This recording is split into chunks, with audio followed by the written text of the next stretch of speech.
محمدا عبده ورسوله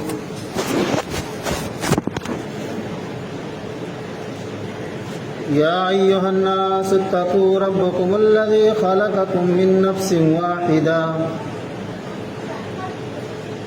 وخلق منها زوجها وبث منهما رجالا كثيرا ونساء واتقوا الله الذي تساءلون به والأرحام إن الله كان عليكم رقيبا يا أيها الذين آمنوا اتقوا الله حق تقاته ولا تموتن إلا وأنتم مسلمون يا أيها الذين آمنوا اتقوا الله وقولوا قولا سديدا يصلح لكم أعمالكم ويغفر لكم ذنوبكم ومن يطع الله ورسوله فقد فاز فوزا عظيما أما بعد فإن خير الحديث كتاب الله وخير الهدي هدي محمد صلى الله عليه وسلم وشر الأمور محدثاتها وكل محدثة بدعة وكل بدعة ضلالة وكل ضلالة في النار.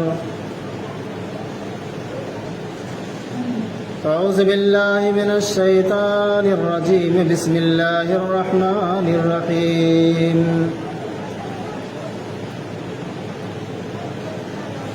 فقلت استغفروا ربكم إنه كان غفارا يرسل السماء عليكم مدرارا ويمددكم بأموال وبنين ويجعل لكم جنات ويجعل لكم أنهارا. اللهم قال رب اشرح لي صدري ويسر لي أمري واحلل عقدة من لساني يفقهوا قولي. سبحانك لا علم لنا إلا ما علمتنا إنك أنت العليم الحكيم. معزز حاضرین جمعہ، ہر قسم کی تعریف اس اللہ رب العالمین کے لیے ہے جو اکیلے تن تنہا پوری کائنات کا خالق و مالک ہے. بادہ درود و سلام نازل ہو اللہ رب العالمین کے بھیجے ہوئے تمام پیغمبروں پر، بالخصوص ہمارے آخری نبی تاجدار مدینہ احمد مصطفیٰ جناب محمد رسول اللہ صلی اللہ علیہ وسلم پر بے شمار درود و سلام کے پھول نچھاور فرما. اللہم صلی وسلم وبارک علیہ. آج پوری علاقے میں کہک سالی کا جو بادل امڑا رہا ہے اور اس کہک سالی اور سوکھا کی وجہ سے کسانوں کی فصلیں تباہ و برباد ہو رہی ہیں اور یہ زمین، جس زمین سے ننھے پودے اگا کرتے تھے، لہلیاتی ہوئی فصلیں تیار ہوا کرتی تھی، آج اسی زمین پر دراڑیں پیدا ہو گئے ہیں اور یہ اناج اور غلہ پیدا کرنے سے قاصر ہے. پورے علاقے میں ایک قسم کا شور بپا ہے اور کسان جو اپنے گھر سے باہر نکلتا ہے اس کی نگاہ جب آسمان کی جانب اٹھتی ہے پھر مایوس ہو کر کے واپس چلا آتا ہے، کیونکہ پانی کے آثار، بادل کے آثار دکھائی نہیں دیتے. ہر انسان کی زبان پر صرف یہی کلمات ہیں کہ رب العالمین بارش نہیں نازل کرتا ہے اور کاش بارش نازل کر دے، لیکن ہم اور آپ غور کریں، یہ جو آگ کا سالی پڑی ہوئی ہے، سوکھا پڑا ہوا ہے، اس کے اسباب کیا ہیں؟ اس کے وجوہات کیا ہیں؟ کس وجہ سے اللہ رب العالمین نے بارائے رحمت کا نزول بند کیے ہوئے ہے؟ کبھی ایسا ہوتا ہے کہ رب العزت اس قدر زار و کتار بارش نازل کرتا ہے کہ فصلیں تباہ و برباد ہو جاتی ہیں، اور کبھی ایسا ہوتا ہے کہ یہی زمین، یہی دھرتی ایک قطرے پانی کے لیے ترستی ہے۔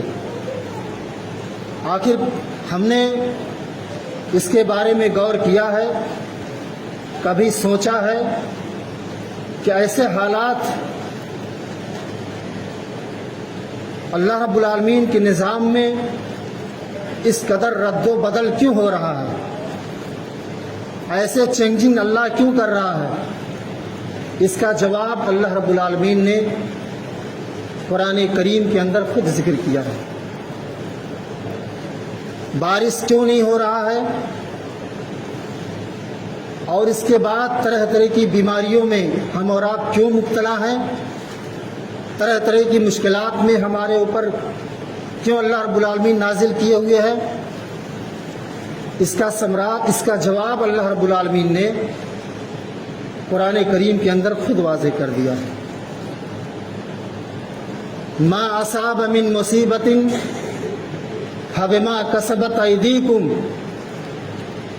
ہم اور آپ جیسا عمل کرتے ہیں، جیسے ہمارے کرتوت ہیں، ویسے ہی اللہ رب العالمین ہمارے اوپر عذاب کو مسلط کر دیتا ہے۔ جس سماج اور معاشرے کے لوگ، جس بھی علاقے کے لوگ سود جیسی عظیم گناہ میں ملوث ہو جائیں، بیعت جیسی عظیم گناہ میں ملوث ہو جائیں، اندازہ لگائیے کیا اس سماج کے اوپر، اس علاقے کے اوپر اللہ رب العالمین بارائے رحمت کو نازل کر سکتا ہے؟ اور جس سماج میں زناکاری جیسی عظیم گناہ عام ہو جائے، اور گھر گھر میں زناکار لوگ پیدا ہو جائیں، بدکار لوگ پیدا ہو جائیں، فحشکار لوگ پیدا ہو جائیں، ایسی صورت میں رب العالمین بارائے رحمت کو بند کر دیتا ہے۔ آسمان سے بارش نازل کرنا بند ہو جاتا ہے، اور جس علاقے کے لوگ، جس سماج کے لوگ ناپ تول میں کمی بیشی کرنے لگیں، جب اپنا مال لیں تو زیادہ کر کے لیں، جب اپنا مال دینا پڑے تو ڈنڈی مار کر کے دیا کریں، جب سماج میں ایسے قسم کے لوگ پیدا ہو جائیں تو رب العزت بارائے رحمت کو بند کر دیتا۔ اگر اتنے لوگوں میں سے کھڑا کیا جائے کہ سود بیاس کون ایسا انسان ہے جو اس برائی کے اندر ملوث نہیں ہے، تو کم ہی لوگ ایسے ہوں گے جو اس معاملے کے قریب، اس برائی کے قریب نہیں گئے ہوں گے۔ اکثر و بیشتر لوگ اس عظیم گناہ کے اندر ملوث ہیں۔ امام کائنات جناب محمد رسول اللہ صلی اللہ علیہ وسلم نے سود لینے والے اور دینے والے کے 99 عذاب دیکھے ہیں۔ ایسے لوگوں کو کل قیامت کے دن 99 عذاب دیا جائے گا جو سود جیسی عظیم گناہ کے اندر ملوث ہے۔ اللہ رب العالمین نے سورہ عنکبوت کے اندر بے شمار نبیوں کا ذکر کیا ہے۔ سب سے پہلے نبی نوح علیہ السلام اور ان کے قوم والوں کا تذکرہ اللہ رب العالمین نے کیا ہے۔ لوط علیہ السلام کا ذکر اللہ نے سورہ عنکبوت کے اندر کیا ہے۔ اس کے بعد ابراہیم علیہ السلام کا ذکر اللہ نے کیا ہے اس سورت کے اندر۔ سب سے اخیر میں حضرت موسیٰ علیہ السلام کا تذکرہ اللہ رب العالمین اور ان کی قوم والوں کا ذکر اللہ تبارک و تعالیٰ نے اس سورت کے اندر ذکر کیا ہے۔ موسیٰ علیہ السلام کے قوم کے لوگ اس قدر گمراہی کے اندر مبتلا تھے، ایک اللہ کو چھوڑ کر کے کئی خداؤں کی عبادت کیا کرتے تھے، اللہ رب العالمین کے ساتھ شرک کیا کرتے تھے۔ موسیٰ علیہ السلام نے ان کو سمجھایا، لیکن قوم کے لوگ نہیں مانے، ان کے اوپر اللہ کا عذاب مسلط ہوا، اور 7 سال تک اللہ تبارک و تعالی نے ان کے اوپر قحط سالی نازل کیا، سوکھا نازل فرما دیا، پریشان ہو گئے۔ موسیٰ علیہ السلام اپنی قوم والوں کو 70,000 کی تعداد میں لے کر کے فیلڈ میں گئے، بارش کی دعا مانگنے کے لیے، استسقاء کی نماز پڑھنے کے لیے۔ موسیٰ علیہ السلام دعا کرتے ہیں اپنے ہاتھوں کو اٹھا کر کے، اے رب العالمین تو بارائے رحمت کا نزول کر، آسمان سے بارش نازل کر۔ آسمان میں جو بھی بدلی تھی وہ بھی غائب ہو گئی۔ موسیٰ علیہ السلام نے کہا، رب العالمین کیا میری نبوت میں کوئی کمی تھی؟ میری رسالت میں کون سی کمی تھی؟ یا میرے کھانے پینے میں کون سی کمی آ گئی تھی؟ میں تجھ سے بارش کی طلب کر رہا تھا، تھوڑی سی آسمان میں بدلی تھی وہ بھی غائب ہو گئی، اس کا کیا سبب ہے، وجہ کیا ہے؟ اللہ رب العالمین نے فرمایا کہ موسیٰ، تمہارے قوم میں ایک آدمی ایسا ہے جو 40 سال تک میرے آگے سجدہ نہیں کیا ہے، میرا نام نہیں لیا ہے۔ اے موسیٰ پیغمبر، اس آدمی سے کہہ دو کہ اس مجلس سے چلا جائے، نکل جائے۔ موسیٰ علیہ السلام 70,000 کی فوج کو لے کر کے یا انسانوں کو لے کر کے جو محفل میں گئے تھے، جو چٹیل میدان میں گئے تھے دعا مانگنے کے لیے، موسیٰ نے کہا، اللہ اتنی بڑی تعداد ہے، میری آواز کیسے پہنچے گی، میں کیسے اعلان کروں کہ وہ آدمی اس مجلس سے نکل جائے جو گنہگار ہے، جو پاپی ہے؟ اللہ نے کہا، موسیٰ تم اعلان کرو، ہم تمہاری آواز کو پہنچانے کے لیے تیار ہیں۔ موسیٰ علیہ السلام نے آواز لگائی کہ اے وہ شخص جنہوں نے 40 سال تک اپنی زبان پر اللہ کا نام نہ لیا ہو، جو بدکار ہو، جو گنہگار ہو، کبھی اللہ کے سامنے سجدہ نہ کیا ہو، آج وہ اس مجلس سے نکل جائے۔ اسی کی وجہ سے اللہ رب العالمین ہم سب کی دعا کو قبول نہیں کرتا ہے۔ وہ آدمی اکیلے کھڑا ہے، آگے دیکھتا ہے کوئی نہیں نکلتا، پیچھے دیکھتا کوئی نہیں نکلا، بائیں جانب دیکھا کوئی نہیں نکلا، دائیں جانب دیکھا کوئی اس سماج سے، اس محفل سے نکل نہیں رہا ہے۔ دل کے اندر سوچتا ہے کہ لگتا میں ہی ہوں، میں ہی سب سے بڑا گنہگار ہوں، میں ہی سب سے بڑا پاپی ہوں، میں ہی اللہ رب العالمین کا نافرمان ہوں۔ وہ آدمی اپنے چادر سے اپنے سر کو ڈھک لیتا ہے اور چپکے سے اپنے دونوں ہاتھوں کو رب کی بارگاہ میں اٹھاتا ہے، رب العالمین اتنی بڑی 70,000 کی تعداد ہے، اے رب العالمین تو ہمیں رسوا ہونے سے بچا لے۔ اگر میں اس سماج سے نکل گیا، لوگ مجھے پہچان جائیں گے، جان جائیں گے، کتنے بڑے سماج میں صرف ایک ہی آدمی، یہی انسان پاپی ہے، یہی گنہگار ہے، وہ رب کے سامنے دعائیں کرتا ہے، رب العالمین تو ہمیں ذلیل ہونے سے بچا لے، رسوا ہونے سے بچا دے۔ اے رب العالمین ہم تجھ سے توبہ کرتے ہیں، استغفار کرتے ہیں، آج سے ہم تیری نافرمانی نہیں کریں گے، تیری بغاوت نہیں کریں گے، تیرے رسول کے ساتھ نافرمانی نہیں کریں گے۔